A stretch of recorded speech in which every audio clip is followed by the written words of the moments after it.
সে রসুল কেমন রসুল, সেই রসুলের দায়িত্বের কথা আমি বলতেছি না, সেই রসুলের দায়িত্বের কথাগুলো আল্লাহ তাআলা এই আয়াতের মধ্যে এরপরে বলেছেন, ইয়াতলু আলাইহিম আয়াতিহি ওয়া ইউযাক্কিহিম ওয়া ইউআল্লিমুকুমুল কিতাবা ওয়াল হিকমা ওয়া ইন কানু মিন ক্বাবলু লাফি যালালিম মুবিন।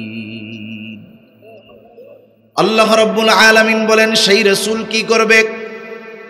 ইয়াতলু আলাইহিম আয়াতিহি ওয়া ইউযাক্কিহিম, তিনি তাদের মধ্যে তার কাছে যা নাজিল করা হয় সেটা তিনি তিলাওয়াত করে পাঠ করে করে উম্মতদেরকে শোনাবেন। ওয়া ইউযাক্কিহিম, তাদেরকে পরিশুদ্ধ করবেন, তাদের আত্মাকে পরিশুদ্ধ করবেন। ওয়া ইউআল্লিমুকুমুল কিতাবা ওয়াল হিকমা, তিনি তাদেরকে হিকমত এবং কিতাবের শিক্ষা দিবে। আল্লাহ তাআলা বলেন, এই রাসূল তোমাদের জন্য এমন অনুগ্রহ যে এই রাসূল তোমাদের মধ্যে আসার আগে তোমরা স্পষ্ট গুমরাহিতে লিপ্ত ছিলা। এজন্যই আল্লাহ তাআলা বলেন, ওয়া ইন কানু মিন ক্বাবলু লাফি যালালিম মুবিন, আল্লাহর রাসূল তোমাদের মাঝে আসার আগে তোমরা ইতিপূর্বে পথভ্রষ্টতার মধ্যে ছিলা, গুমরাহিতে লিপ্ত ছিলা। তাহলে বুঝে থাকলে একটু জবান খুলে জবাব দিবেন, রাসূল আল্লাহ তাআলার পক্ষ থেকে আমাদের জন্য বিশেষ অনুগ্রহ কিনা? এটা রাসূলের কাজ আর কি, কাজগুলা বলছে। রাসূল সাল্লাল্লাহু আলাইহি ওয়াসাল্লাম আমাদের প্রতি তো আল্লাহর পক্ষ থেকে অনুগ্রহ, কিন্তু তিনি আমাদের জন্য কেমন অনুগ্রহশীল ছিলেন? উম্মতের জন্য নবীজি সাল্লাল্লাহু আলাইহি ওয়াসাল্লাম কেমন অনুগ্রহশীল ছিলেন, উম্মতের জন্য কেমন মায়া ছিল। রাসূলুল্লাহ সাল্লাল্লাহু আলাইহি ওয়াসাল্লাম এ দুনিয়াতে আসছেন, উম্মতের প্রতি তার মহব্বত, মায়া, কেমন দরদ, কেমন ভালোবাসা। রাসূল আকরাম সাল্লাল্লাহু আলাইহি ওয়াসাল্লাম উম্মতের প্রতি কেমন দরদ ছিল, কয়েকটা হাদিস আপনাদের খেদমতে বললে বুঝতে সহজ হবে। মূল আলোচনাটা পুরাটুক কথা শুনলে ইনশাআল্লাহ বুঝে আসবে। রাসূলুল্লাহ সাল্লাল্লাহু আলাইহি ওয়াসাল্লামের ব্যাপারে আব্দুল্লাহ ইবনে আমর ইবনুল আস রাদিয়াল্লাহু তাআলা আনহু থেকে বর্ণিত হাদিস, তিনি বলেন, রাসূল আকরাম সাল্লাল্লাহু আলাইহি ওয়াসাল্লাম তিলাওয়াত করলেন, আন্নান নবিয়্য সাল্লাল্লাহু আলাইহি ওয়াসাল্লাম তাআলা মা নাযালা ফি ইব্রাহিম আলাইহিস সালাম। রাসূল সাল্লাল্লাহু আলাইহি ওয়াসাল্লাম তিলাওয়াত করলেন কোরআনুল কারীম থেকে, যেখানে ইব্রাহিম আলাইহিস সালামের ব্যাপারে আল্লাহ তাআলা নাজিল করেছেন। ইব্রাহিম আলাইহিস সালাম ওনার উম্মতের জন্য একটা দোয়া করছে আল্লাহ তাআলার কাছে, সেই দোয়ার কথাটা আল্লাহ তাআলা নাজিল করছে। কারণ প্রত্যেকটা নবী তার উম্মতকে ভালোবাসে, মহব্বত করে, মায়া করে, এটা স্বাভাবিক বিষয়। ইব্রাহিম আলাইহিস সালামও তার উম্মতদের মায়া করতেন, ভালোবাসতেন। গুনাহগার হোক, শিরকের সাথে লিপ্ত হোক, উম্মতের কল্যাণকামী ছিল প্রত্যেকটা নবী। ইব্রাহিম আলাইহিস সালাম ওনার উম্মতের জন্য আল্লাহর কাছে দোয়া করতেছেন, রব্বি ইন্নাহুন্না আযলালনা কাসীরাম মিনান নাস ফামান তাবিআনি ফাইন্নাহু মিন্নী ওয়া মান আসানি ফাইন্নাকা গফুরুর রহিম। ইব্রাহিম আলাইহিস সালাম তার উম্মতের ব্যাপারে আল্লাহ তাআলার কাছে বলে, রব্বি ইন্নাহুন্না আযলালনা কাসীরাম মিনান নাস, ও আমার রব, এই মূর্তিগুলা, প্রতিমাগুলা অধিকাংশ মানুষকে পথভ্রষ্ট করে ফেলেছে। আযলালনা কাসীরাম মিনান নাস ফামান তাবিআনি ফাইন্নাহু মিন্নী, যারা আমার কথায় সাড়া দিয়ে মূর্তি পূজা বাদ দিয়ে আমার অনুসরণ করেছে, ফাইন্নাহু মিন্নী, সে তো আমার দলভুক্ত। কিন্তু যারা আমার কথা বাদ দিয়ে মূর্তি পূজা ছাড়ে নাই, এরাও তো আমার উম্মত। ইব্রাহিম আলাইহিস সালাম কেমন যেন সেই গুনাহগার উম্মতের ক্ষমা চেয়ে আল্লাহ তাআলার কাছে বলতেছে, ওয়া মান আসানি ফাইন্নাকা গফুরুর রহিম। ইব্রাহিম আলাইহিস সালাম বলতেছে, ওয়ামান আসানি, যারা আমার আনুগত্য করে নাই, আয় আল্লাহ তারা তো পাপী, তারা তো গুনাহগার, আপনি যদি তাদের ক্ষমা কইরা দেন, আপনি তো গফুরুর রহিম, আপনি চাইলে আমার ওই গুনাহগার উম্মতগুলোকেও মাফ করে দিতে পারে। ইব্রাহিম আলাইহিস সালাম তার গুনাহগার উম্মতের ব্যাপারে আল্লাহ তাআলার কাছে ফরিয়াদ করছে, দোয়া করছে। হযরত ঈসা আলাইহিস সালাম তার উম্মতের ব্যাপারে দোয়া করেছে, ইন তুআযিবহুম ফাইন্নাহুম ইবাদুক ওয়া ইন তাগফির লাহুম ফাইন্নাকা আনতাল আজিজুল হাকীম। ঈসা আলাইহিস সালাম বলতেছে, রব ইন তুআযিবহুম ফাইন্নাহুম ইবাদুক, আপনি যদি তাদেরকে তাদের পাপের কারণে শাস্তি দেন, তারা তো আপনারই বান্দা। ওয়া ইন তাগফির লাহুম, আপনি যদি তাদেরকে ক্ষমা করে দেন, ফাইন্নাকা আনতাল আজিজুল হাকীম, আপনি তো মহাপ্রজ্ঞাময়, আপনি তো সকল ক্ষমতার মালিক, আপনি যদি তাদেরকে ক্ষমা করে দেন কেউ আপনাকে কিছু বলবে না, কারণ আপনি আজিজ, মহাপরাক্রমশালী, আপনি হাকিম, মহাপ্রজ্ঞাময়। হযরত ঈসা আলাইহিস সালাম তার উম্মতের ব্যাপারে আল্লাহ তাআলার কাছে দোয়া করতেছে, গুনাহগার উম্মতের ব্যাপারে। নবীজি যখন এই দুই আয়াত তিলাওয়াত করলেন, ওই যে অতীতের নবীদের উম্মতের প্রতি ভালোবাসা, আমার আপনার নবীর অন্তরের মধ্যেও তার উম্মতের ভালোবাসা উথলায়া উঠল। সুবহানাল্লাহ। নবীজি কি করলেন? বর্ণনাকারী বলতেছেন, এইবার ফারাফা ইয়াদাই, নবীজি তার হাত দুইটাকে উঁচু করে ধরলেন। এবার নবীজি বলা শুরু করলেন, আল্লাহুম্মা উম্মতি উম্মতি, আয় আল্লাহ আমার উম্মত আমার উম্মত।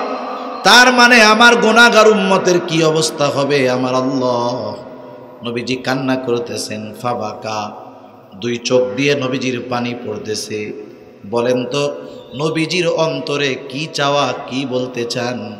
দুনিয়ার কেউ শুনুক, জানুক আর না জানুক, যিনি শোনেন যিনি জানেন তিনি কে? আল্লাহ তাআলা বান্দার সব কিছু জানে, এরপরেও মাঝে মধ্যে আল্লাহ তাআলা বান্দার কাছে শুনতে চায়, জানতে চায়। অনেক সময় আমাদের ছোট ছোট বাচ্চারা, তাদের বায়না থাকে, কান্না করে, কি চায়, কোন কারণে কান্না করে আমাদের জানা থাকার পরেও তার কাছে বলি, বাবা কি চাও? তার মুখ দিয়ে একটু শুনতে চাই। আল্লাহ তাআলা বান্দার অন্তরের খবর জানেন, বান্দার চাহিদার খবর সব কিছু জানেন। এরপরেও আল্লাহ তাআলা তার চাওয়াগুলো বান্দার মুখ দিয়ে শুনতে যায়। আল্লাহ তাআলা জিবরাইল আলাইহিস সালামকে বললেন, জিবরাইল চলে যাও, আমার হাবিব কি বলে যাও শুনে আসো। যদিও আল্লাহ তাআলা সব কিছু জানে, জিবরাইল আলাইহিস সালাম আয়েশা জিজ্ঞাসা করতেছে, ইয়া রাসূলুল্লাহ কি ব্যাপার, আপনি কান্না করেন কেন? যদিও আপনার রব সব কিছু জানে, তবুও তিনি আপনার জবান দিয়ে শুনতে যায়। নবীজি এইবার গুনাহগার উম্মতের কথা বললেন যে আমার গুনাহগার উম্মতের কি হবে। জিবরাইল আলাইহিস সালাম আল্লাহ তাআলার কাছে চলে গেলেন। আল্লাহ তাআলা জিবরাইল আলাইহিস সালামকে বলে দিলেন, যাও আমার হাবিবকে জানিয়ে দাও, আমি তার উম্মতের ব্যাপারে অচিরেই তাকে সন্তুষ্ট করব, আমি তার উম্মতের ব্যাপারে তাকে অসন্তুষ্ট করব না।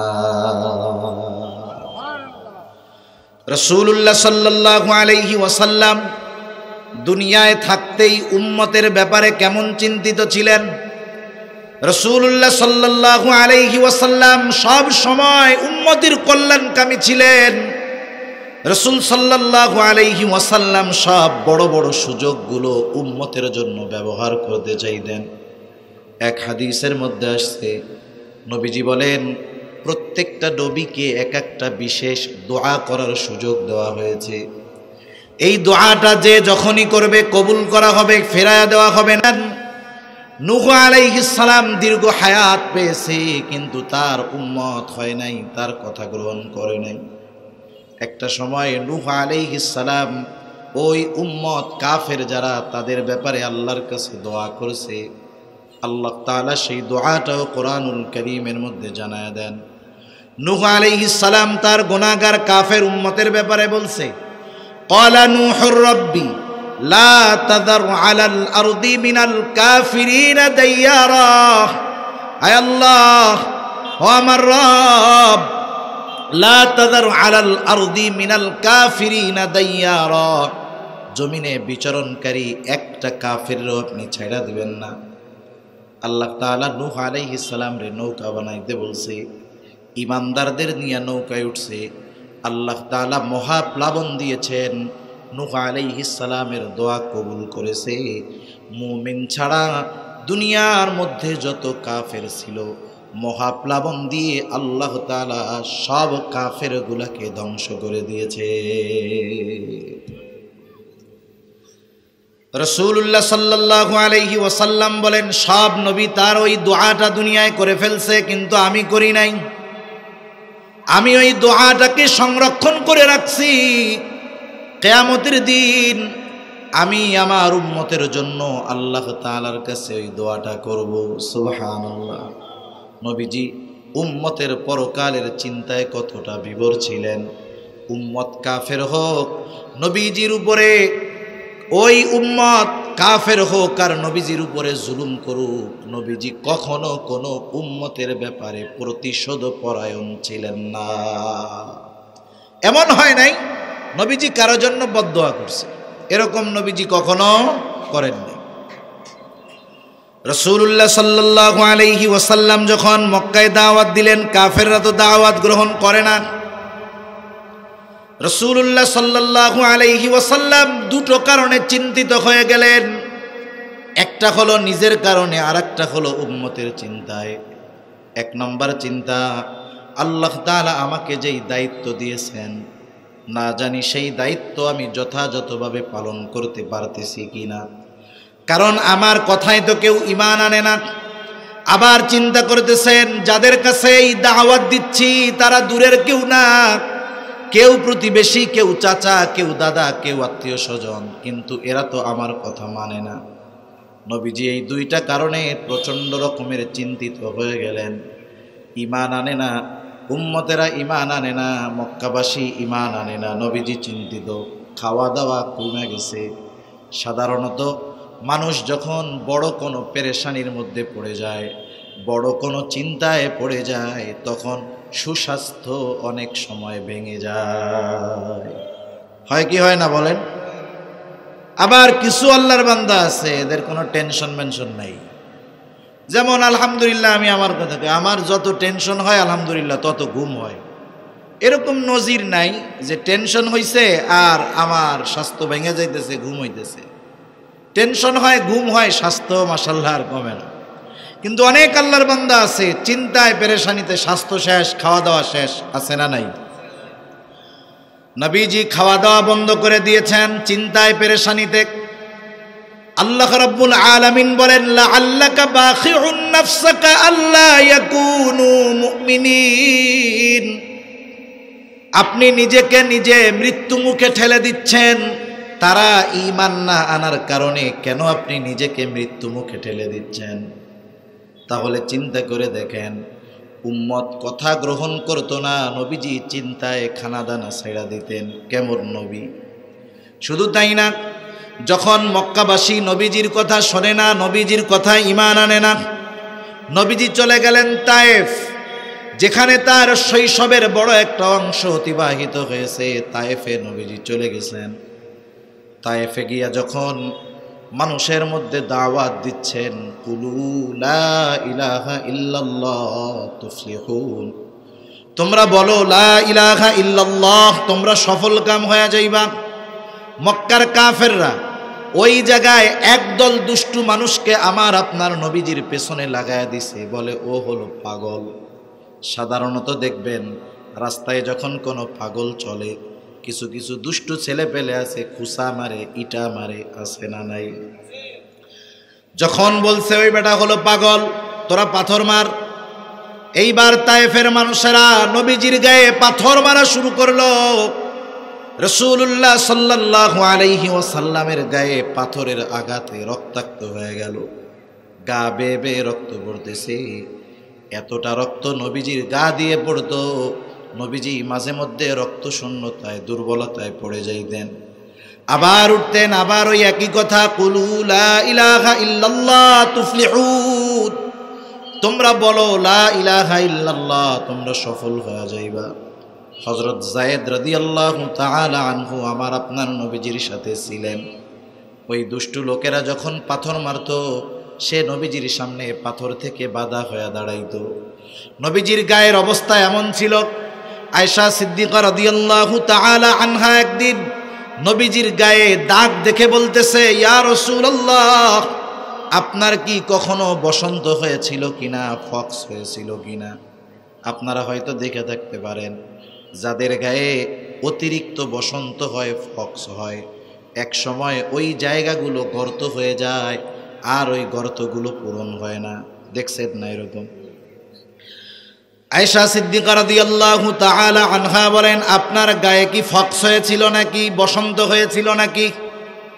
নবীজি বললেন, না আয়েশা, আমার কখনো বসন্ত হয় নাই। তবে ইয়া রাসূলুল্লাহ, এই দাগ কিসের দাগ?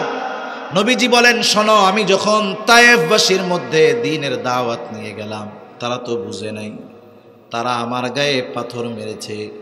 ওই যে পাথরের আঘাতে আমার এই দেহটা ক্ষতবিক্ষত হয়ে গিয়েছিল আয়েশা, এটা হলো তাদের নিক্ষিপ্ত সেই পাথরের দাগ, এটা বসন্তের দাগ নয়। সারাদিন নবীজি দাওয়াত দিয়েছেন, শরীর থেকে এত পরিমাণ রক্ত বের হয়েছে, রক্ত পড়ে পড়ে জুতার মধ্যে গেছে, রক্ত শুকায়া নবীজির পায়ের সাথে জুতাটা আটকে গেছে, বের হয় না। বিকালবেলায় শহরের এক পাশে, এক আঙ্গুর বাগানের পাশে নবীজি ক্লান্ত শ্রান্ত দেহ নিয়ে শুয়ে আছেন, বিশ্রাম করতেছেন। ইতিমধ্যে জিবরাইল আলাইহিস সালাম হাজির, এসে বলতেছে, ইয়া রাসূলুল্লাহ, এই কওম আপনার সাথে কেমন আচরণ করেছে, আপনার রব সব কিছু দেখছে। ইয়া রাসূলুল্লাহ, আজকে আমি একা আসি নাই, আজকে আমার সাথে নতুন একজন ফেরেশতা আছে। এইবার ওই ফেরেশতার সামনে এসে রাসূলুল্লাহ সাল্লাল্লাহু আলাইহি ওয়াসাল্লাম বলেন, আমাকে সালাম দিল, আসসালাতু ওয়াসসালামু আলাইকা ইয়া রাসূলুল্লাহ, আমি হলাম পাহাড়ের দায়িত্বে নিয়োজিত ফেরেশতা, আপনি আমাকে যদি আদেশ করেন তাহলে আমি দুটো পাহাড় এমনভাবে মিশিয়ে দিব, তায়েফবাসীকে পরিপূর্ণভাবে নিশ্চিহ্ন করে দিব। একটু চিন্তা করে দেখেন তো, কেউ যদি আমাদের উপরে কোনো আঘাত দিত, আমাদেরকে কষ্ট দিত, আর আমরা যদি এইরকম সুযোগ পাইতাম, হাত ছাড়া করতাম নাকি? চিন্তা করতাম, আমারে গায়ে হাত দিছ, 14 গোষ্ঠী শেষ। আছে না এরকম? আমরা তো এত প্রতিশোধ পরায়ণ, ছোটখাটো বিষয়ের জন্য একজন মানুষ আর একজন মানুষকে লাঞ্ছিত করতে, অপমানিত করতে বাধে না। কত জায়গায় তো এমন হয় 2, 4, 5, 10 টাকার জন্য একেবারে জীবনটাই শেষ করে দেয়। আছে না নাই? জামানাও এরকম চলতেছে গোটা দুনিয়া ব্যাপী। কিয়ামতের আগে নির্বিচারে হত্যা বেড়ে যাবে। রাসূলুল্লাহ সাল্লাল্লাহু আলাইহি ওয়াসাল্লাম জানায় দেন, হত্যা খুন খারাপি বেড়ে যাবে। যে খুন করবে, হত্যা করবে, সে জানবে না কেন হত্যা করলো, যাকে হত্যা করা হবে সেও জানবে না কেন আমি মরলাম। তার মানে যে মারা গেল সেও জানে না কেন মরলাম, যে মারলো সেও জানে না কেন মারলাম। বলেন তো, গোটা দুনিয়ার পরিস্থিতি এখন এরকম আছে না? না, পৃথিবীর বিভিন্ন দেশে প্রতিদিন সকাল করে তারা মৃত্যুর অপেক্ষা করতে করতে কোন সময় একটা বোমা এসে পড়ে আর মরে যায়, তার ঠিক আছে। পৃথিবীর অনেক দেশের পরিস্থিতি এরকম যে সকাল থেকে রাত হয় মৃত্যুর জন্য প্রতীক্ষা করতে করতে। রাসূল আকরাম সাল্লাল্লাহু আলাইহি ওয়াসাল্লাম প্রতিশোধ পরায়ণ ছিলেন না। যখন বলল, আপনি যদি বলেন 2 পাহাড়কে মিশিয়ে তায়েফবাসীকে নিশ্চিহ্ন করে দেওয়া হবে, নবীজি এতক্ষণ বিশ্রামের হালতে ছিলেন, এবার তিনি সোজা হয়ে বসলেন। কি বললেন নবী? এ কথা বলেন নাই যে দাও ওকে শেষ করে দাও।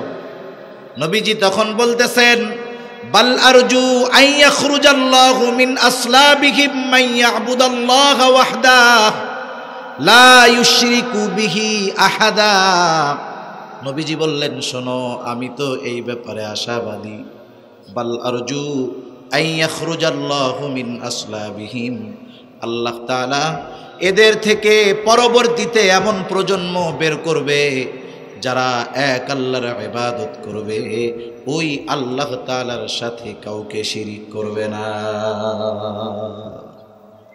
উম্মতের প্রতি কেমন মোহাব্বত থাকলে ওই অবস্থা করার পরেও একজন মানুষ প্রতিশোধ পরায়ণ না হয়ে এই আশা করে, এরা হয়তো বুঝতে পারে নাই, এরা হয়তো ঈমান আনে নাই, কিন্তু এদের পরবর্তী প্রজন্ম হয়তো ঈমান আনবে, দ্বীনের পথে আসবে, আল্লাহর ইবাদত করবে, আল্লাহ তাআলার সাথে শিরিক করবে না। কেমন নবীর উম্মত আমরা, উম্মতের প্রতি কেমন মায়া, কেমন দয়া। রাসূল আকরাম সাল্লাল্লাহু আলাইহি ওয়াসাল্লাম একদিন সাহাবাদেরকে নিয়ে পথ চলতেছেন। হঠাৎ করে নবীজি সাল্লাল্লাহু আলাইহি ওয়াসাল্লাম বললেন, আমার ভাইদের সাথে আমার দেখা করতে খুব মন চায়, আমার ভাইদেরকে দেখতে মন চায়। সাহাবাদের মধ্য থেকে জবাব হলো, ইয়া রাসূলুল্লাহ, আমরা কি আপনার ভাই নই? নবীজি সাল্লাল্লাহু আলাইহি ওয়াসাল্লাম বললেন, শোনো, তোমরা হলে আমার সাহাবী, আর আমার ভাই হলো তারা, আমি দুনিয়া থেকে যাবার পর আমাকে না দেখে যারা আমার উপরে ঈমান আনবে তারা হলো আমার ভাই। এইরকম এক একটা উপমা দিতে গেলে দীর্ঘ সময়ের দরকার, লম্বা কথা হয়ে যাবে। আমি এতটুকুই বুঝাতে চাই যে রাসূল আকরাম সাল্লাল্লাহু আলাইহি ওয়াসাল্লামের উম্মতের প্রতি ভালোবাসা ছিল কি ছিল না? জোরে বলেন, ছিল। স্বাভাবিক, আমি যদি আপনাদেরকে বলি, ভাই অমুকরে ভালোবাসেন, অমুকরে ভালোবাসেন, আপনি হয়তো কারণ খুঁজবেন, তাকে কেন ভালোবাসবেন, সে আমার কি কল্যাণে আসছে, সে আমার কি উপকার করেছে। এটা মানুষের একটা প্রবৃত্তি, একটা মানুষের অভ্যাস।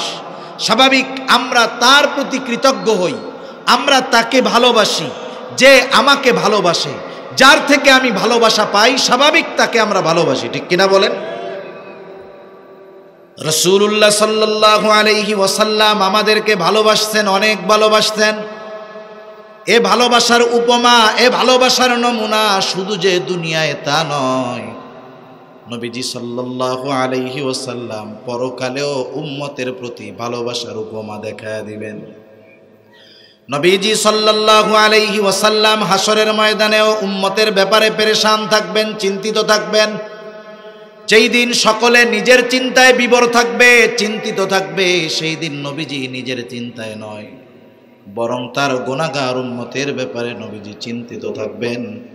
নবীজি এতটা চিন্তিত থাকবে, একবার নবীজি হাউজে কাউসারের কাছে যাবে, যে তার কোনো উম্মত হাউজে কাউসার থেকে বঞ্চিত হয় কিনা এটা দেখার জন্য নবীজি একবার হাউজে কাউসারের কাছে যাবে, আর একবার পুলসিরাতের কাছে চলে যাবে। না জানি তার কোনো উম্মত এই পুলসিরাত পাড়ি দিতে ব্যর্থ হয়ে যায়। আর একবার মিজানের কাছে চলে যাবে, না জানি তার কোনো উম্মত হিসাবের পাল্লায় আল্লাহর আদালতে ধরা পড়ে যায়। নবীজি এই জন্য বারবার দৌড়াদৌড়ি করবেন। শুধু তাই না, হিসাব কাজ প্রায় শেষ, সকল নবীরাও জান্নাতের অভিমুখে রওনা হয়ে যাবে।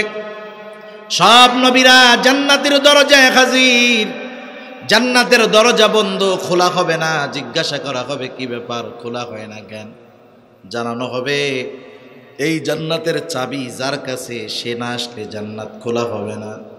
কে সে? জবাব দেওয়া হবে, তিনি হলেন মুহাম্মাদুর রাসূলুল্লাহ। কোথায় তিনি? তিনি এখনো উম্মতের চিন্তায় বিভোর।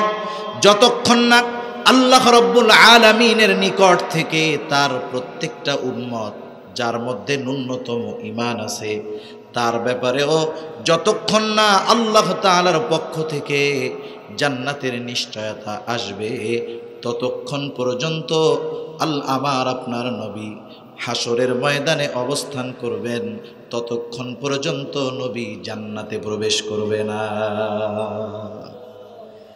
রাসূল আকরাম সাল্লাল্লাহু আলাইহি ওয়াসাল্লাম শুধু যে দুনিয়ায় উম্মতের প্রতি মহব্বত মায়া ছিল তা না, পরকালেও রাসূল আকরাম সাল্লাল্লাহু আলাইহি ওয়াসাল্লাম উম্মতের প্রতি সর্বোচ্চ মহব্বত ভালোবাসার প্রমাণ দিবেন। এজন্য রাসূলুল্লাহ সাল্লাল্লাহু আলাইহি ওয়াসাল্লামের ব্যাপারে আল্লাহ তাআলা বলেন, লাকাদ জাআকুম রাসূলুম মিন আনফুসিকুম আজিজুন আলাইহি মা আনিতুম হারিসুন আলাইকুম বিল মুমিনিনা রাউফুর রহিম। আল্লাহ তাআলা বলেন, লাকাদ জাআকুম রাসূলুম মিন আনফুসিকুম, তোমাদের মধ্য থেকে তোমাদের জন্য এমন একজন রাসূল এসেছে, আজিজুন আলাইহি মা আনিতুম, তোমরা যেই বিষয়ে কষ্ট পাও, যেটা তোমাদের জন্য কষ্টের, সেই বিষয়ে সেও কষ্ট পায়, তার জন্য সেটা কষ্টের। হারিসুন আলাইকুম, তিনি তোমাদের কল্যাণকামী। বিল মুমিনিনা রাউফুর রহিম, স্পেশালভাবে তিনি মুমিনদের জন্য সদয় ও পরম দয়াময়। আমাদের প্রতি নবীজির কেমন দরদ এ কথা জানাচ্ছেন কে? জোরে বলেন। নবীজি উম্মত যেই কাজে কষ্ট পায় এটা নবীর জন্য কষ্টের হয়ে যায়। নবী উম্মতের জন্য কল্যাণকামী, মুমিনদের জন্য সদয়, মুমিনদের জন্য রহমত, আমার আপনার এই নবী। এখন একটু নিজে চিন্তা করেন, যেই নবীর দরদ, মোহাব্বত, ভালোবাসা আমাদের প্রতি এত, আমাদের সেই নবীর প্রতি ভালোবাসা, রহমত, তার আনুগত্যতা, তার প্রতি আনুগত্যশীল হওয়া দরকার আছে না নাই? কিছু ভালোবাসা আছে সেটা শুধু সম্পর্কের সাথে সম্পৃক্ত। সম্পর্কের সাথে সম্পৃক্ত ভালোবাসা অনেক সময় ছিন্ন করা ঈমানের দাবি হয়ে যায়। সম্পর্কের সাথে মোহাব্বত ভিন্ন বিষয়, কিন্তু নবীর সাথে মোহাব্বত ঈমানের বিষয়। সেজন্য রাসূলুল্লাহ সাল্লাল্লাহু আলাইহি ওয়াসাল্লামকে ভালোবাসা ঈমানের দাবি। এজন্যই নবীজি সাল্লাল্লাহু আলাইহি ওয়াসাল্লাম বলেন, লা ইউমিনু আহাদুকুম হাত্তা আকুনা আহাব্বা ইলাইহি মিন ওয়ালিদিহি ওয়া ওয়ালাদিহি ওয়ান নাসি আজমাইন। নবীজি সাল্লাল্লাহু আলাইহি ওয়াসাল্লাম বলেন, তোমাদের মধ্যে কেউ ততক্ষণ পর্যন্ত মুমিন হতে পারবে না হাত্তা আকুনা আহাব্বা ইলাইহি, আমি যতক্ষণ না তার কাছে সর্বাধিক প্রিয় হব, মিন ওয়ালিদিহি ওয়া ওয়ালাদিহি ওয়ান নাসি আজমাইন, তার পিতা মাতা, সন্তান সন্ততি, এক কথায় যারা আছে তাদের সকলের চাইতে সবচাইতে বেশি মহব্বতের পাত্র যতক্ষণ না হব ততক্ষণ তোমাদের কেউ ঈমানদার হতে পারবে না। তাহলে নবীকে ভালোবাসার সাথে সম্পর্কের সম্পর্ক নয়, বরং ঈমানের সম্পর্ক, ঠিক কিনা বলেন? দুনিয়াতে প্রত্যেকটা বিষয়ের একটা সিস্টেম আছে। আল্লাহ তাআলাকে একদল ভালোবাসে, আল্লাহর পাগল। আল্লাহকে কেমনে ভালোবাসতে হবে সে কথা যেমন আল্লাহ জানিয়ে দিয়েছেন, নবীজিকে ভালোবাসতে হবে কেমনে সে পদ্ধতি স্বয়ং নবীজি জানিয়ে দিয়েছেন। সুবহানাল্লাহ বলেন। সেজন্য আমাদের দেশের আশেকে রসুল নামধারী কিছু ভাইয়েরা আছে, এরা এই 12ই রবিউল আউয়াল আসলে নবীজির ভালোবাসা উতলায়া পড়ে, দরদ পড়ে, কিন্তু তাদের মধ্যে নবীজির ভালোবাসার প্রকৃত প্রমাণ পাওয়া যায় না, ঠিক কিনা বলেন? আসার সময় একদম স্লোগান দিচ্ছে, যারা মিলাদুন্নবী উদযাপন করে না এরা নবীর দুশমন, যারা মিলাদুন্নবী উদযাপন করে না তারা নবীর দুশমন। সিরাতুন্নবীর একটা অংশ মিলাদুন্নবী, এটা একেবারে সামান্য সময়ের ঘটনা। মিলাদুন্নবীর বিষয়ে আলোচনা করা যায়, কিন্তু মিলাদুন্নবী আমলে পরিণত করা যায় না। বাইরাও খুব চালাক, ওইটাই ধরছে যেটা আমল করা লাগে না, ঠিক কিনা বলেন? এখন আসেন, নবীজিকে ভালোবাসতে হবে কেমনে? আমি আপনি পদ্ধতি অবলম্বন করে যদি ভালোবাসি, সেই ভালোবাসা সঠিক হতেও পারে, নাও পারে, কিন্তু নবীজি ভালোবাসার যেই পদ্ধতি বলে দিয়েছেন ওই পদ্ধতিতে নবীকে যদি ভালোবাসি তাহলে আশা করা যায় কোনো ভুল হবে না। নবীর বলে দেওয়া পদ্ধতিতে নবীকে ভালোবাসতে হবে। যেহেতু নবী বলে দিয়েছেন সেহেতু নবীর পদ্ধতিতেই আমরা নবীকে ভালোবাসবো। মনে করেন কথার কথা, আপনি একজনের দাওয়াত দিছেন, আপনার বিআই সাহেব প্রথমবার আপনার বাড়িতে আসবে। দাওয়াত দেওয়ার ক্ষেত্রে একটা নিয়ম হলো, যাকে দাওয়াত দিবেন তার সাথে বেলা তাকাল্লুফ, কোনো প্রকার লজ্জা ছাড়া বলা যে ভাই আপনি কি কি খাইতে পছন্দ করেন। আপনি যদি তার কাছে জিজ্ঞাসা করেন কি খাইতে পছন্দ করেন, সেও যদি বেলা তাকাল্লুফ কোনো প্রকার বাধা বিপত্তি বা লজ্জা ছাড়া বইলা দেয়, ভাই আপনি আমার জন্য একটু মাছের ভর্তা করেন, একটু শাক রান্না করেন আর ডাল রান্না করেন, এটাতেই হবে আলহামদুলিল্লাহ, এটা আমার খুব পছন্দ। কিন্তু আপনি দাওয়াত দিয়া জিজ্ঞাসা করেন নাই, চিন্তা করছেন বিআই সাহেব প্রথমবার আসবে, মুরগি গরু ছাগল যা আছে সব রান্না করছেন, সুন্দর মতো বোনা করছেন সব। এখন বিআই আসছে, খাবার দিছেন 15 প্রকারের সামনে। এখন উনি খাবারগুলো দেখাই শুধু ডাইল খুঁজতেছে। কি খুঁজতেছে? কই বিআই ডাইল দেন। এত কিছু রান্না করলাম, খাবেন না? বলে শোনেন, ডাক্তার আমারে এগুলো খাইতে পুরা হারাম করে দিছে, কিছুই খাওয়া যাবে না, এক চিমটিও খাওয়া যাবে না। এখন বলেন তো, আপনি তো মহব্বত করে রান্না করছেন, কিন্তু যার জন্য মহব্বত করে রান্না করলেন তারে খাওয়াইতে পারবেন? ওনার কাছে যদি শুনতেন আপনার পছন্দ কি, তাইলে নিজে হাতে খাওয়াইতে পারতেন, ঠিক কিনা বলেন? এজন্য আমাদের দেশের কিছু ভাই আছে ভালোবাসে নবীকে, ঠিক, অনেকে দিল দিয়েই ভালোবাসে, কিন্তু পদ্ধতি ঠিক না হওয়ার কারণে ওই ভালোবাসা অনেক সময় আদবহীনতার কারণ হয়ে দাঁড়ায়, ঠিক কিনা বলেন? এখন নবীজিকে ভালোবাসার পদ্ধতি কি? রাসূল আকরাম সাল্লাল্লাহু আলাইহি ওয়াসাল্লাম তাকে ভালোবাসার পদ্ধতি জানায় দেন। নবীজি বলেন, মান আহাব্বা সুন্নতি ফাকাদ আহাব্বানি ওয়া মান আহাব্বানি কানা মাই ফিল জান্নাহ। নবীজি সাল্লাল্লাহু আলাইহি ওয়াসাল্লাম বলেন, আমারে ভালোবাসতে চাও, কেমনে বাসবা শোনো। মান আহাব্বা সুন্নতি ফাকাদ আহাব্বানি, যে আমার সুন্নতকে ভালোবাসলো সে আমি নবীকে ভালোবাসলো। সুবহানাল্লাহ। ওয়া মান আহাব্বানি কানা মাই ফিল জান্নাহ, আর যে আমি নবীকে ভালোবাসলো সে জান্নাতের মধ্যে আমার সাথে অবস্থান করবে। তাহলে কথাটা একটু খেয়াল দিয়া শুনবেন। বলেন তো, নবীকে ভালোবাসা সম্পর্কের বিষয় না ঈমানের বিষয়?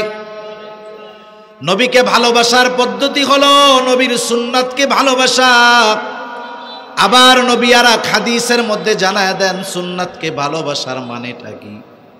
আমি শুধু ভালোবাসলে হবে না, কিছু ভালোবাসা আছে এটা শুধু মুখ দিয়ে বললে হয়, আর কিছু ভালোবাসা আছে শুধু মুখ দিয়ে বললে হয় না, ওই ভালোবাসা কর্মের মাধ্যমে প্রমাণ দিতে হয়। এজন্য নবীজি সাল্লাল্লাহু আলাইহি ওয়াসাল্লাম আর হাদিসের মধ্যে বলেন, কুল্লু উম্মতি ইয়াদখুলুনাল জান্নাতা ইল্লা মান আবা। নবীজি বলেন, আমার প্রত্যেকটা উম্মত জান্নাতে প্রবেশ করবে, আবা উম্মত ছাড়া। নবীজিকে প্রশ্ন করা হলো, ইয়া রাসূলুল্লাহ, আবা উম্মত কারা? নবীজি বললেন, মান আতাআনি দাখালাল জান্নাতা ওয়া মান আসানি ফাকাদ আবা। যে আমার আনুগত্য করলো সে জান্নাতে প্রবেশ করবে, আর যে আমার আনুগত্য প্রকাশ করলো না সে আমার আবা উম্মত, সে জান্নাতে যেতে পারবে না। তাহলে নবীজিকে মহব্বত করা ঈমানি বিষয়। নবীজিকে মহব্বত করার উদ্দেশ্য হলো, এর দ্বারা উদ্দেশ্য হলো নবীজির আদর্শকে, নবীজির সিরাতকে ভালোবেসে অনুসরণ করা। ভালোবাসতে হবে, নবীজির আদর্শকে নিজের জীবনের সাথে ফিট করতে হবে। তাহলে আমি আশিকে রাসূল এই স্লোগান দেওয়া লাগবে না, আর সে আজিমের মালিকের তালিকায় এমনিতেই ওই লোকটার নাম আশিকে রাসূলের তালিকায় চলে যাবে। সেজন্য রাসূল আকরাম সাল্লাল্লাহু আলাইহি ওয়াসাল্লামের প্রতি মহব্বতের সর্বোচ্চ বহির্প্রকাশ করতে হবে 2-3 বছর আগে। জশ্নে জুলুসে ঈদে মিলাদুন্নবী হইতেছে এক জায়গায়। এক সময় কিছু পিকআপওয়ালারা ট্রাকওয়ালারা ছিল, সারা বছর বৈশা খালি মাছি মারত। এগো কোরবানির সময় একটা ব্যবসা ভালোই হয়তো, গরু টানাটানির ব্যবসা আর কি। বিশেষ করে চিটাগাং অঞ্চলে কিছু পিকআপ ট্রাকওয়ালারা আছে, বলে ভাই ব্যবসা এখন শুধু কোরবানির সময় নাই, এই রবিউল আউয়াল মাস আসলেও মোটামুটি 10-15 দিন ভালোই ব্যবসা হয়, 8-10 মাসের ইনকাম হয়ে যায়। কেমনে? কয় এই যে ট্রাকে ট্রাকে দলে দলে জশ্নে জুলুস হয়, এই জায়গায় আমাদের খুব ট্রিপ হয়, ভাড়া হয়। মিলাদুন্নবীর স্লোগান হচ্ছে, জোহর গেছে, আসর গেছে, মাগরিব গেছে, একটাও নামাজ পড়ে নাই, সব আশিকে রাসূল। আরেকদিন আরেক জায়গায় দেখলাম এক ছবি, এক ট্রাকওয়ালার ট্রাকের ওই জায়গায় লেখা লা ইলাহা ইল্লাল্লাহ মুহাম্মাদুর রাসূলুল্লাহ। লেখাটা বাংলা না আরবি? আরবিতে লেখা। আমাদের দেশের সাধারণ মানুষ গণ্ডমূর্খ আরবি লেখা দেখলে ওইটা আরবিতে গালাগালি লেখা না কি লেখা সেটা দেখে না, আরবি লেখা দেখলে উঠাই একটা চুমা খায়। কেন খায়? কারণ আরবি কোরআনের ভাষা। আর যদি বুঝতে পারে যে এই জায়গায় সূরা কুল হুয়াল্লাহর সূরা লেখা আছে, সূরা ইখলাস লেখা আছে, কাফিরুন লেখা আছে, সূরা ফালাক লেখা আছে, মুইসা চুমা খাবে, বুকের মধ্যে রাখবে, কোন এক সম্মানের জায়গায় রাখবে, চিন্তিত পেরেশান হয়ে যায়। ঠিক কিনা বলে? এটা মোহাব্বত, ভালোবাসার কারণে।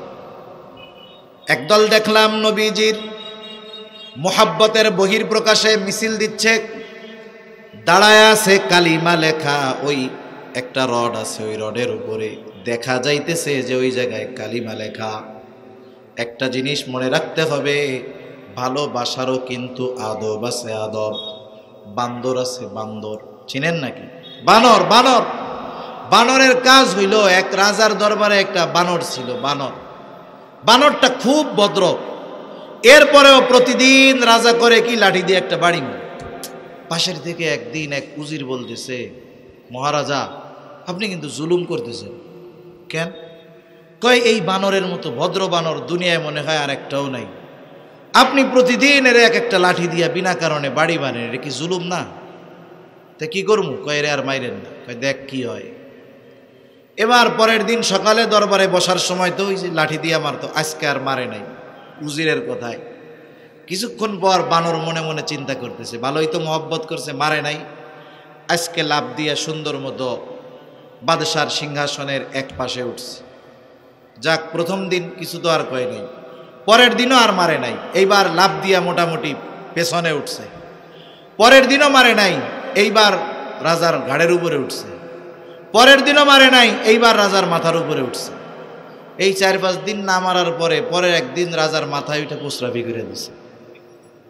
এখন উজিরে বলতেছে, বুঝতে পারছো কাহিনীটা কি? সেজন্য সব মোহাব্বত সব জায়গায় খাটে না, মোহাব্বতের সাথে আদব দরকার আছে। আদববিহীন মোহাব্বত এটা অনেক সময় বেয়াদবির কারণ হয়ে যায়। ঠিক কিনা বলে? আমরা অনেককে ভালোবাসি, মোহাব্বত করি, মোহাব্বতের সাথে আদব থাকতে হয়। একজন ছাত্র তার ওস্তাদরে মোহাব্বত করে, ভালোবাসে, ছাত্র ওস্তাদের মধ্যে মোহাব্বত থাকতে হবে। এখন যদি মোহাব্বতের ঠেলায় এক লাফে যাইয়া ওস্তাদের ঘাড়ের উপরে উঠেছে, হুজুর আপনারে খুব ভালোবাসে, এটা মোহাব্বত হবে না বেয়াদবি হবে? সেজন্য মোহাব্বতের সাথে আদব থাকতে হয়। রাসূল আকরাম সাল্লাল্লাহু আলাইহি ওয়াসাল্লামের নাম শুনলে আমরা দুরূদ পড়ি, নামটা দেখলে আমরা চুমা খাই, নিচে দেখলে উঠায়া চুমা দেই। হারে আশেকে রাসূলের দল, নবীকে ভালোবাসার স্লোগান দিতেছো নবীর নাম পারতলে দিয়া। উহুদের যুদ্ধের সময় যখন রাসূলুল্লাহ সাল্লাল্লাহু আলাইহি ওয়াসাল্লাম গর্তের মধ্যে পড়ে গেছে, একজন সাহাবী যখন দেখছে যে নবীজি গর্তের মধ্যে মাথা উঁচু করে আর নিচু করে, এইবার গিয়া নিজের পিঠটাকে ঢাল বানায় দিয়েছে। বলেন তো, শত্রু যদি পেছন দিয়ে আক্রমণ করে প্রতিহত করা সহজ নাকি সামনে দিয়ে আক্রমণ করলে প্রতিহত করা সহজ? সে যদি চাইতো নবীর দিকে নিজের পিঠ পৃষ্ঠদেশটা দিয়া সামনে ঢাল দিয়ে আঘাত ঠেকাতে পারত, কিন্তু সে সেইটা করে নাই। নিজের বুকটাকে নবীর দিকে দিয়ে দিয়েছে, পিঠটাকে ঢাল বানায় দিয়েছে। মুফাসসিরিনে কেরাম বলেন এটা ছিল সাহাবাদের নবীজির প্রতি ভালোবাসার সাথে আদব। ওই কঠিন মুহূর্তেও একজন সাহাবী এটা পছন্দ করতো না যে আমার নবী আমার পেছন দিকে থাকবে, এটা তারা পছন্দ করতো না। নবীজির সাথে এই আদব শিক্ষার ব্যাপার আছে। সেজন্য রাসূল আকরাম সাল্লাল্লাহু আলাইহি ওয়াসাল্লামকে মহব্বত করতে হবে, এটা ঈমানের দাবি। নবীজির মহব্বত যার অন্তরের মধ্যে যত বেশি, তার মধ্যে সুন্নাত তত বেশি, ঠিক কিনা বলেন? তার মধ্যে নবীর আদর্শ অনুসরণ তত বেশি। একটু চিন্তা করে দেখেন, যখন বিশ্বকাপ ফুটবল খেলার সময় হয়, মাঝে মধ্যে বিশ্বকাপ ফুটবলের সিজনে আমাদের এলাকা দিয়া কিছু মুরগি চোরা দিন দুপুরে হাইটা বেড়ায়। মুরগি চোরা হাইটা বেড়ায় কেমনে? আমাদের এলাকায় আগে যখন মুরগি চুরি হইতো, ছোটবেলায় আমার খেয়াল আছে, এই মুরগি চোরগুলারে দইরা এলাকার মানুষকে জানানো হইতো যে এটা কিন্তু মুরগি চোর। এখন কি করতো? ওর মাথা অর্ধেক টাক বানাইতো, অর্ধেক টাক বানাইয়া এবার সারা গ্রামে ঘুরাইতো আর কইতো দেখো এটা হলো মুরগি চোর, মুরগি চোর, অর্ধেক টাক কইরা। বিশ্বকাপ ফুটবল খেলা যখন আসে দেখবেন যে যেই দেশকে ভালোবাসে সেই দেশের জার্সি গায়ে দেয়, যে যেই প্লেয়ারকে ভালোবাসে সেই প্লেয়ারের নাম্বারওয়ালা জার্সি তাদের গায়ে লাগায় দেয়, ঠিক কিনা বলেন? দেখবেন অনেক প্লেয়ার আছে যাদের চুল কাটার ভঙ্গি একটু অন্যরকম, এই জায়গায় খানিক আছে, এই জায়গায় খানিক নাই। আমাগো দেশের মুরগি চোরা কাটিং। আপনি যদি তারে জিজ্ঞাসা করেন কিরে এইরকম চুল মুরগি চোরা কাটিং দিলি কেন, সে কিন্তু রাগ হবে না। সে বলবে আরে মিয়া মুরগি চোরা বলেন কেন, এটা পৃথিবীর শ্রেষ্ঠ খেলোয়াড় নেইমারের চুলের কাটিং। বলে কি বলে না? একটু চিন্তা করে দেখেন, যেই ধরনের চুল কাটার কারণে মানুষ তাকে চোর বলে, সে কিন্তু তাতে লজ্জিত হয় না। কারণ কি? কারণ হলো এই চুল কাটার স্টাইলটা হলো তার প্রিয় প্লেয়ারের। কিন্তু আমি অনেক যুবক দেখেছি দাড়ি রাখতে লজ্জা পায়। কি জন্য? বলে হুজুর এখন তো ছেলে মেয়েরা ভাইয়া ভাইয়া বলে, দাড়ি রাখলে কাকা ডাকা শুরু করবে। নবীজির মহব্বতে দাড়ি রাইখা কাকা ডাক শুনতে লজ্জা লাগে, কিন্তু একজন খেলোয়াড়ের মহব্বতে চুলকাইটা চোর ডাক শুনতে লজ্জা লাগে না। একটু চিন্তা করে দেখেন, এই নেইমার, এই মেসি, দুনিয়ায় যাদেরকে আমরা আদর্শ বানাই, আইডল বানাই, এরা আমার জান্নাতে যাওয়ার কারণ তো হবেই না, বরং এরা পরকালে আমার আপনার জাহান্নামে যাওয়ার কারণ হয়ে দাঁড়াবে। লম্বা কথা আর নয়, সর্বশেষ কথা বুঝলে ভালো। আমাদের অঞ্চলে যখন কোনো মানুষ মারা যায়, মারা যাওয়ার পরে তাকে গোসল টোসল দিয়া, কাফন টাফন পরাইয়া, জানাজা দিয়া, এইবার লাশটাকে যখন কবরস্থ করা হয়, কবরে নামানোর সময় একটু দোয়া পড়া হয়। আমাদের এলাকায় পড়ে বিসমিল্লাহি ওয়া আলা মিল্লাতি রাসূলিল্লাহ, এই দোয়া পড়ে। আপনাদের এলাকায় যারা জানে তারাও জানে মনে হয়, এই দোয়াটাই তো পড়ে নাকি? এই দোয়ার অর্থটা কি? এই দোয়াটার সার্বিক অর্থ ব্যাখ্যা হলো এরকম: বিসমিল্লাহ, আল্লাহর নামে এমন এক ব্যক্তিকে এখন কবরস্থ করতেছি যেই লোকটা সারাটা জিন্দেগি রাসূলের মিল্লাত, আই রাসূলের সুন্নাতের উপরে ছিল। শুধু ছিল তা নয়, রাসূলের মিল্লাত তথা সুন্নাতের উপরে মরছে। একে সুন্নাতের শহীদ কবরের মধ্যে রাখা হইল। দেখা হলো এই দোয়াটা যার জন্য পড়া হইতেছে, সারা জিন্দেগি তার মধ্যে একটা সুন্নাতের বালাই খুঁজে পাওয়া যায় না। রাগ হইয়েন না কেউ, আমি এমনি বোঝানোর জন্য বলি। মনে করেন দাড়ি রাখা একটা সুন্নাত, তাই না? দাড়ি রাখা একটা সুন্নাত। কিছু সুন্নাত আছে সেগুলো করলে সওয়াব, না করলে গুনাহ নাই। কিন্তু কিছু সুন্নাত আছে যেটা ফরজ, কিছু সুন্নাত আছে ওয়াজিব, কিছু সুন্নাত আছে ফরজ। যেমন উদাহরণ দিলে বুঝতে সহজ হবে। পবিত্র কোরআনুল কারীমের মধ্যে আল্লাহ তাআলা নামাজের কথা বলছেন ৮২ জায়গায়। কয় জায়গায়? আল্লাহ তাআলা বলেন ওয়াকিমুস সালাহ, নামাজ কায়েম করো। ঈমানের পরে সবচাইতে গুরুত্বপূর্ণ ইবাদত হলো নামাজ। ওলামায়ে কেরাম হয়তো আশেপাশে আছে অনেক, জিজ্ঞাসা করেন হুজুর আল্লাহ তাআলা কোরআনে নামাজের আদেশ করেছে, কিন্তু সারা দুনিয়ার মুফাসসিরদেরকে যদি দায়িত্ব দেন নবীর সুন্নাত বাদ দিয়ে, হাদিস বাদ দিয়ে, সব কিছু বাদ দিয়ে শুধুমাত্র কোরআন থেকে ফজরের 2 রাকাত সুন্নাত নামাজের পদ্ধতি যেভাবে পড়ি শুধুমাত্র কোরআন থেকে বের করে দেন, বলেন তো কিয়ামত পর্যন্ত যদি দুনিয়ার সব আলেমদেরকে হায়াত দেওয়া হয়, নবীজির হাদিস বাদ দিয়ে, নবীজির সুন্নাহ বাদ দিয়ে 2 রাকাত ফজরের নামাজ কিভাবে পড়তে হবে বের করতে পারবে নাকি? কিয়ামত পর্যন্ত চেষ্টা করলেও পারবে না। কিন্তু এই নামাজ সুন্নাত না ফরজ? ফরজ ইবাদত। আল্লাহ তাআলা বললেন নামাজ কায়েম করো, নামাজ পড়ো। কিভাবে পড়ব? কোরআনুল কারীমের মধ্যে নামাজ পড়ার পদ্ধতি আল্লাহ তাআলা বলেন নাই। আমার আপনার নবী আইনজীবী ছিলেন না, নবীজি ছিলেন আইন প্রণেতা। 2টা শব্দের মধ্যে তফাৎ আছে। আমাদের কোর্টগুলার মধ্যে আছে আইনজীবী, এরা এক দল, আর এক দল আছে আইন প্রণেতা। 2টার মধ্যে কিন্তু তফাৎ আছে। আইন প্রণেতা আইন প্রণয়ন করেন, ওই আইনের আলোকে আইনজীবী আদালতে ফাইট করেন। আমার আপনার নবী আইনজীবী নয়, আইন প্রণেতা, শরীয়ত প্রণেতা। এই জন্য অনেক বিষয় আছে হালাল, কোরআনে নাই, নবীজি সেটাকে হালাল করেছেন। অনেক বিষয় আছে হারাম, কোরআনে নাই, নবীজি সেটাকে হারাম করেছেন। এজন্য নবীজি হলেন শরীয়ত প্রণেতা। নবীজি জানায়া দিলেন আল্লাহ তাআলা নামাজ কোরআনুল কারীমের মধ্যে ফরজ করেছেন, নামাজের আদেশ করেছেন আল্লাহ, আর নামাজ কিভাবে পড়তে হবে সেটা শিখিয়ে দিয়েছেন মুহাম্মাদুর রাসূলুল্লাহ। এজন্য প্রত্যেকটা ফরজ ইবাদত এটা কিন্তু সুন্নাত, মনে রাখবেন এটা। তাহলে কিছু সুন্নাত আছে ফরজ, কিছু সুন্নাত আছে ওয়াজিব। যেমন দাড়ি রাখা, দাড়ি লম্বা করা, কমপক্ষে 1 মুষ্টি রাখা। সারা দুনিয়ার মুহাক্কিক উলামায়ে কেরাম একমত এ সুন্নাত হলো ওয়াজিব সুন্নাত। আর কিছু সুন্নাত আছে সাধারণ সুন্নাত, যেটা করলে সওয়াব, না করলে গুনাহ নাই। করলে সওয়াব আছে, না করলে গুনাহ নাই। এজন্য সব সুন্নাতকে সাধারণ সুন্নাত মনে করার কোনো সুযোগ নাই। নবীজির এমন কিছু সুন্নাত আছে যেগুলো ফরজ পর্যায়ের সুন্নাত।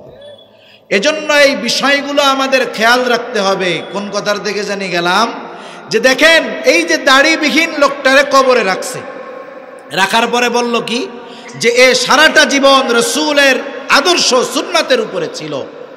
এই যে রাখলো, যেই কথা বইলা রাখলো, ওই লোকের ব্যাপারে কথাটা সত্য না মিথ্যা? এবার একটু চিন্তা করে দেখেন, যদি আমার হালত আল্লাহ না করুন ওইটা হয়, আমার আখিরাতের প্রথম সফরটা যদি মিথ্যা দিয়ে আমাকে দেওয়া হয়, পরবর্তী হালতগুলো কি হবে, পরবর্তী অবস্থাগুলো কি হবে? এজন্য অনুরোধ থাকবে, শুধু দাড়ির সুন্নাত তা নয়, প্রত্যেকটা সুন্নাতের ব্যাপারে আমরা সতর্ক হব, সুন্নাতগুলোকে আঁকড়ে ধরব। নবীর সুন্নাত যদি আঁকড়ে ধরতে পারি, তাহলে এই সুন্নাত আমাকে জান্নাত পর্যন্ত পৌঁছায়া দিবে। এ চেষ্টা আমরা করব তো ইনশাআল্লাহ। কারা কারা তৈরি আছি? নারায়ে তাকবীর, আরো জোরে নারায়ে তাকবীর। মাশাআল্লাহ, হাত নামাই। এই সুন্নাত জিন্দার মিশন আমাদের চালাতে হবে, সুন্নাতের উপরে আমল করতে হবে। একটু চিন্তা করে দেখেন, বালিশের সাথে মাথা লাগায়া কিছু মনে রাখার দরকার নাই, খালি বাড়িতে গিয়ে এ কথা একটু চিন্তা করবেন যে আল্লাহর রাসূল বললেন, সকলের চাইতে যদি তাকে বেশি ভালো না বাসি, তাইলে আমি প্রকৃত মুমিন হতে পারি নাই। একটু হিসাব করবেন, আমি কি আমার নিজের চাইতে নবীকে বেশি ভালোবাসতে পারছি? আমি কি আমার মা বাবার চাইতে নবীকে বেশি ভালোবাসতে পেরেছি? আমি কি আমার সন্তানের চাইতে নবীকে বেশি ভালোবাসতে পেরেছি? আমি কি আমার বন্ধু বান্ধব আত্মীয় স্বজনের চাইতে নবীকে বেশি ভালোবাসতে পেরেছি? যদি এই হিসাব না মিলে, আল্লাহর রাস্তে আজকে থেকে মেলানোর চেষ্টা করব ইনশাআল্লাহ। যাবে না ইনশাআল্লাহ? দুরূদ শরীফ পড়ি। আল্লাহুম্মা সাল্লি আলা মুহাম্মদ وعلى آل محمد كما صليت على إبراهيم وعلى آل إبراهيم إنك حميد مجيد اللهم بارك على محمد وعلى آل محمد كما باركت على إبراهيم وعلى آل إبراهيم إنك حميد مجيد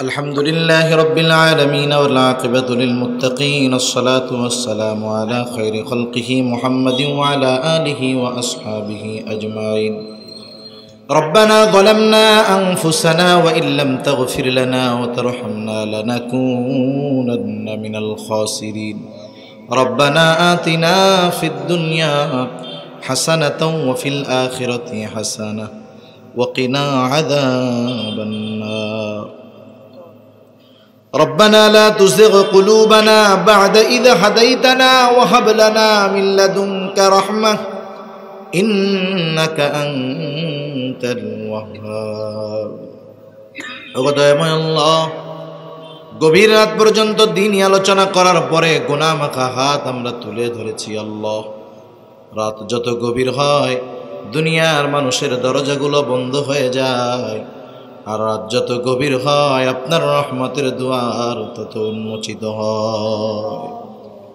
আল্লাহ, আমরা গুনাহগার, আপনি গফফার।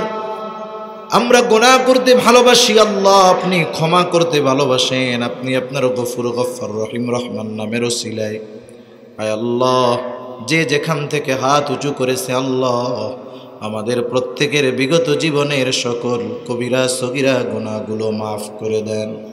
আমাদের আত্মীয় স্বজন যে যেখানে আছে সকলকে মাফ করে দেন। আল্লাহ, যারা দুনিয়া ছেড়ে অন্ধকার গহীন কবরে চলে গেছে আল্লাহ, গুনার কারণে যদি কারো কবরে আযাব হয়, কবরের আযাব আল্লাহ আপনি মাফ করে দেন।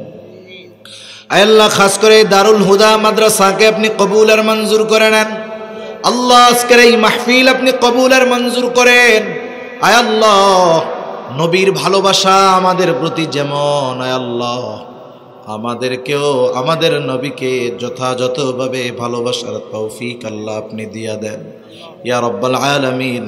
খাস করে যারা এই মাদ্রাসার মহব্বতে অর্থ দিয়ে, শ্রম দিয়ে, সময় দিয়ে, সৎ পরামর্শ দিয়ে বিভিন্নভাবে সহযোগিতা করেছে আল্লাহ, প্রত্যেকের ছোট বড় সকল প্রকার সাহায্য সহযোগিতা আপনি কবুলের মঞ্জুর করে নেন। আয় আল্লাহ, যারা জমি দিয়ে সহযোগিতা করেছে আল্লাহ তাদের কবুল করেন। আয় আল্লাহ, দুনিয়ায় এই জমি দেওয়ার বদৌলতে জান্নাতের জমির ব্যবস্থা আল্লাহ আপনি করে দেন।